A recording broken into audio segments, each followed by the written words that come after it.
Blue Dog Films presents Paid to Dream with Charles Dennis. Hello, this is Charles Dennis with another vintage Paid to Dream audio interview. Davy Burns was the wild man of Broadway. Irreverent, impossible, hilarious. When I caught up with him, he was playing Horace Vandergelder opposite Carol Channing in the long-running musical Hello, Dolly. Hello, Davy. We miss you. Mr. Burns. Yes, sir. You've become synonymous in recent years with musical comedy and an age gone by in the theater, and particularly now in the 60s, with everybody looking backwards fondly at the days of W.C. Fields and Humphrey Bogart. Your image has become even larger because in many ways you remind people of things that can't be again. What do you think your appeal as a performer is?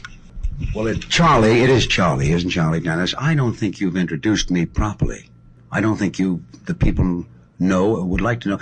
I'd like to say that I'd like to introduce a Heidelberg man, a Johns Hopkins man, an intimate friend of the Mayo brothers at Rochester, Minnesota, and I'd like to introduce him properly. From the Arctic region and its aurora borealis, down the Mackenzie, flying over the Sierra Nevadas and into the shallow waters of the Rio Grande, taking a tramp schooner from New Orleans to Rio de Janeiro, and sailing eastward to the island of Madagascar, where he was bitten by the tsetse fly, I bring to you not a beast, not a mammal, not half man or half woman, but that giant Sikorsky amphibian, the most repulsive personality in the theater today, a gentleman who is suffering from angina pectoris, arteriosclerosis and encephalitis lethargica, a gentleman who I have just injected with the Bacillus bulgaricus and the Bacillus acidophilus, the pride of the nightlife of New York, Budapest, Vienna, and Moscow, a gentleman who owned his polo ponies at Deauville, the champion clay pigeon shot at Cannes, a gentleman who owned 14 halva concessions at Istanbul, and gazed upon the smiling countenances of 1,000 geisha maidens at Yokohama, Japan, the American cavalcade, 140 pounds soaking wet, the Cinderella of Broadway, the Gertrude Stein of Passaic, New Jersey, the bubonic plague of the Middle Ages, the cul-de-sac of humanity, the male Catherine the Great of Russia, the Pimpernel of the British cornfields, the Mona Lisa of the 5 and 10 cent stores, Whistler's father, an intimate friend of Frank Visitelli's, chief lexicographer for Funk and Wagnalls, a gentleman who invented Oreo-Morio-Mycin, the miracle drug for which there is no known disease. That's me, Davy Burns. Now I've introduced myself, and now the people will understand. As far as British Columbia, as far east as Labrador. May I speak freely? You're speaking freely. Where do we go from here with this? Well, now you were talking about the theater, the old theater. Yeah. I wonder whether anybody up there in Calgary, you know, this is going to Canada, isn't it? And of course we're in New York and I'm in Hello, Dolly at the St. James Theater. And if they'll understand about Bill Fields, you know, way up there where the Northwest Mounted are, Bill Fields and Groucho Marx, and great comics like Charles Chaplin, who is one of the greatest comics, if not the greatest in the world. Is there anything you'd like to ask me about those? Did you ever work with Fields? Never worked with Fields, but one time when I was on the Paramount lot making a picture with Danny Kaye called Knock on Wood, the casting director came over to me and he said, we might do a life of Bill Fields. Well, I said, well, why are you speaking to me? He says, well, you sound a little or something like him and you're a low comic.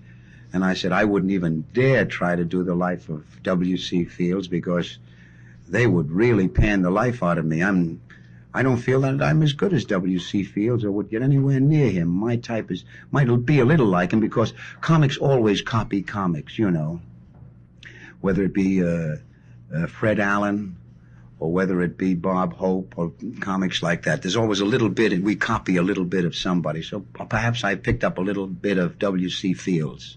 But is there anything else you want to know about comedy? One of the greatest comedies that I was in the play that I was in ahead of this. A funny thing happened on the way to the Forum. I understand that you didn't want to leave the company of that show. Well, I didn't want to leave Forum particularly because I was afraid of this part in Dolly. It was a very big part, and the script and the music ran 45 minutes longer until Gower Champion, who was the director and responsible for the success of Hello, Dolly. I was afraid it was too long, too big a part. I don't like big parts. You have to get out there and really knock your brains out with them, 8 times a week. It's murder. And now you don't want to leave Hello, Dolly, though. Movie offers. Well, I've had a couple of movie offers. They wanted me to go to Madrid to make the picture. A funny thing happened on the way to the Forum. Panama and Frank, who did the Danny Kaye picture. Well, I couldn't get out of this contract for 12 weeks. And then a few weeks ago, there was a picture called Flim Flam or something at Fox that I had to turn down. And then I had a very nice offer to go out to do 5 or 6 or 7. They always go a little longer with Elvis Presley. And I wanted to work with Elvis Presley, at Paramount. I don't know. I sort of, I didn't want to break in a very serious thing. And with Presley, it was a nice comedy part and would be very easy. But that meant another 5 or 6 weeks out of the show. And when you leave the show for 5 or 6 weeks, you forget where you stood before, or, you get into a whole new thing. I talked to Ginger Rogers, who was the star, and she's wonderful in this show, and she was going to take a vacation. And I said, I had a little vacation, and boy, I just hated to come back because I was afraid to come back. And if it's Johnson, tell him I can't be in Washington for a week. So those were the pictures I turned down to stay with Dolly. But then I had an offer for another play by George Abbott called, you'll probably see it on Broadway, I don't think I'll be with it, called The Portable Lover by Mel Donnelly. And that's going to be done in January. But as Eddie Foy always said, we've been playing this 106 weeks of rehearsal, 8 weeks on the road, and probably 135 or 140 weeks at the St. James Theater. I'm always getting that St. James Theater in there. You think they'll come down and see us from Canada? Probably. It's been up to Canada. You know what I'm dying to do? I'm dying to make that trip to Banff in the Canadian Rockies and then go to Alaska. Everybody wants to go to Europe, but I'd like to travel that that trans Canadian highway into Sitka, Alaska. I'm interested in the Aurora Borealis. I don't know what it is, but I'm interested in it. What about the characterization you did of the Great McGonagall on Charles O'Brien? Oh, I'd forgotten all about that. Oh, we had a wonderful time in the Great McGonagall. Of course, it didn't go because we only had about 10 or 11 million tuners in or listeners. Did you get it up in Canada?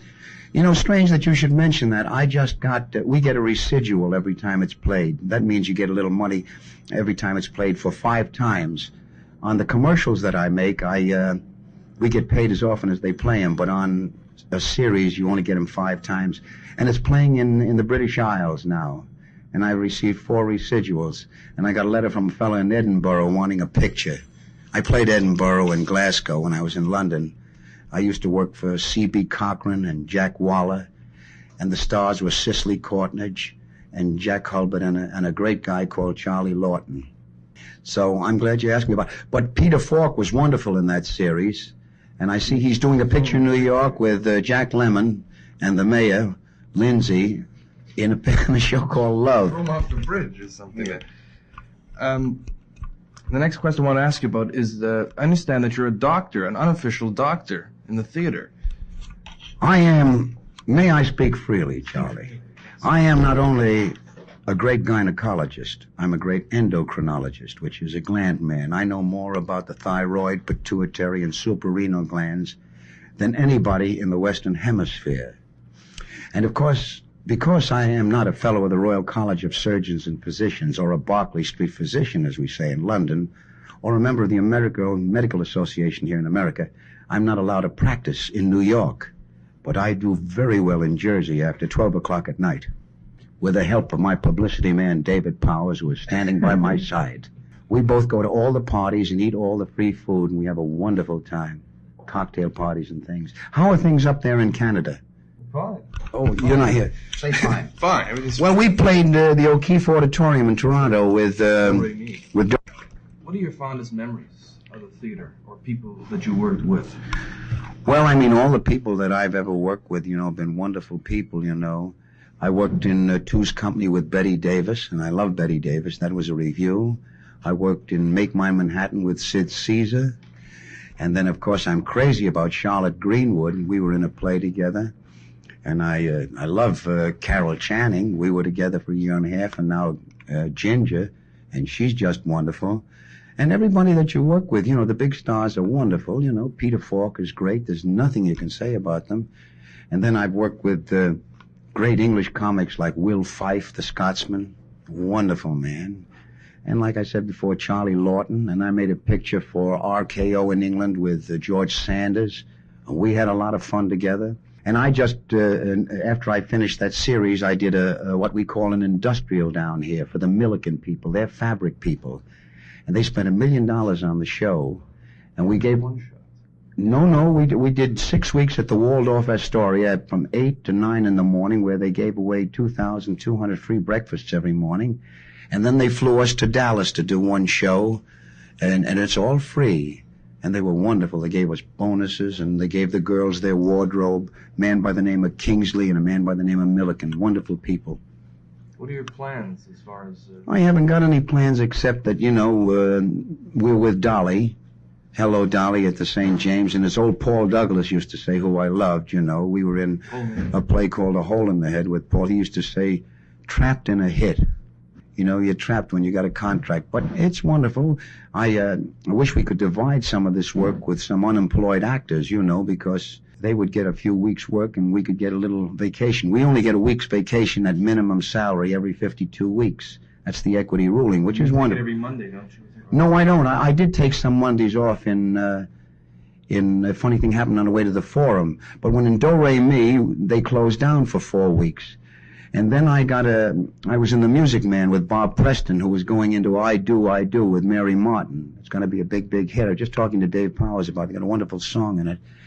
And at The Music Man, you might be interested. I got an Emmy Award, and I got an Emmy Award, which is an Antoinette Perry Award for Funny Thing Happened on the Way to the Forum. And then I was nominated for whatever you call it in the television business, The Emmy. Is it an Emmy? The others were Antoinette Perry Awards, yeah. But that's all. The theater is booming here. We're packed. We did over capacity with Dolly for the last 3 weeks. I don't know what it is, whether it's the kids coming back from vacation or school. But here we are, and there's 6 or 7 shows in rehearsal. Merrick has got 8 shows, David Merrick, the producer. And everything is going along great. I mean, Carol is making a picture that I was supposed to be in with Julie Andrews at Universal for Ross Hunter. But that was another thing where I have to get out of the show for 3 weeks. Well, I'd have to go out there and study a new part. When I'm out of work, I don't mind taking anything, a day's work or 2 or 8 weeks' work. But when you're in a show, you just have to stick and concentrate. And we've been playing it so long now, Hello, Dolly, that I've got to really concentrate or we'll fly out of the window, because other things enter your mind now. They're big, wide spots. Thank you, Charlie. In regards to everybody up there in that good old Canada, and instead of saying pomme de terre, I know they say potat. Goodbye, good luck, and a Merry Christmas. Thank you.